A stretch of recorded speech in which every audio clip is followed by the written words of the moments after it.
Hello people, welcome to ఒక చిన్న లోకం. కొన్ని జర్నీస్ మనం ప్లాన్ చేస్తాం, కానీ కొన్ని జర్నీస్ మాత్రం పైవాడు ప్లాన్ చేస్తాడు. అలానే నేను మా ఫ్యామిలీతో స్వర్ణగిరి వెళ్దాం అనుకున్నా. జర్నీ స్టార్ట్ అయ్యే టైంలో పెద్ద వర్షం మొదలైంది. ఒక్క నిమిషం ఆలోచించాం, వెళ్దామా వద్దా అని.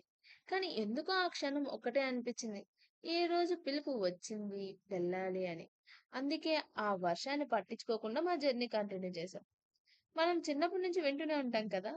ఏడుకొండల వాడు మనం అనుకుంటే దర్శనం ఇవ్వడు.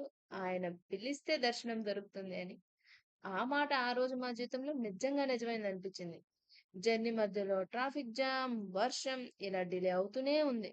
టెంపుల్ దగ్గరికి చేరేసరికి చాలా లేట్ అయిపోయింది.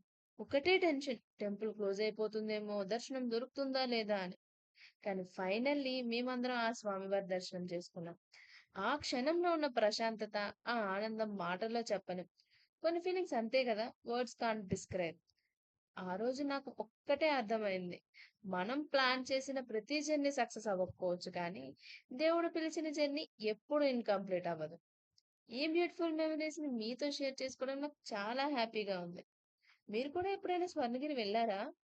వెళ్ళుంటే మీరెలాంటివి ఎక్స్‌పీరియన్స్ చేశారో కామెంట్ సెక్షన్‌లో చెప్పండి. ఈ వీడియో నచ్చితే లైక్ చేయకుండా వెళ్ళకండి.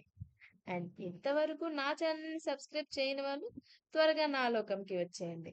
అదేనండి మన ఛానల్ నేమ్, ఒక చిన్ని లోకం, గుర్తుంది కదా!